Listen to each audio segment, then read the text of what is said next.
కేంద్ర మంత్రి కరీంనగర్ ఎంపీ బండి సంజయ్కు మళ్లీ పార్టీ బాధ్యతలు ఇవ్వబోతున్నారా? ఎన్నికలకు ముందు ఆయన్ను తప్పించి తప్పు చేశామన్న భావనలో కేంద్ర నాయకత్వం ఉందా? ఈటలకు అధ్యక్ష బాధ్యతలను అప్పగించడం బండి సంజయ్కు ఇష్టం లేదా?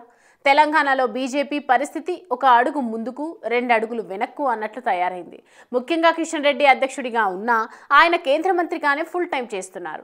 దీంతో రాష్ట్ర పార్టీ పెద్దగా ఎలాంటి కార్యక్రమాలు తీసుకోవటం లేదు. నిజానికి ఎన్నికలకు ముందు బండి సంజయ్ అధ్యక్షుడిగా ఉన్న సమయంలో పార్టీకి మంచి మైలేజ్ వచ్చినా ఆయన తప్పించేశారు. ఆ ప్రభావం అసెంబ్లీ ఎన్నికల్లో స్పష్టంగా కనపడింది కూడా.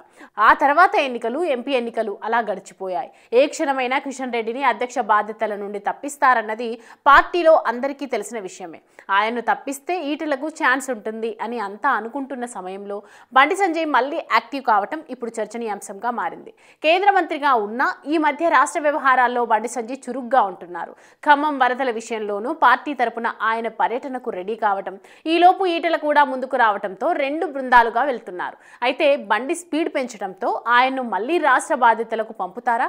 కేంద్ర మంత్రిగా ఉన్న రాష్ట్ర పార్టీ బాధ్యతలు కూడా అప్పగించబోతున్నారా అని పార్టీ వర్గాలు చర్చించుకుంటున్నాయి. ఈటలకు ఛాన్స్ ఇవ్వటంపై బండి సంజయ్ వ్యతిరేకంగా ఉండటంతో పార్టీ అధినాయకత్వం కూడా గతంలో చేసిన తప్పుతో మరోసారి బండికే అవకాశం ఇవ్వబోతోంది అన్న ప్రచారం జోరుగా పార్టీలో సాగుతోంది.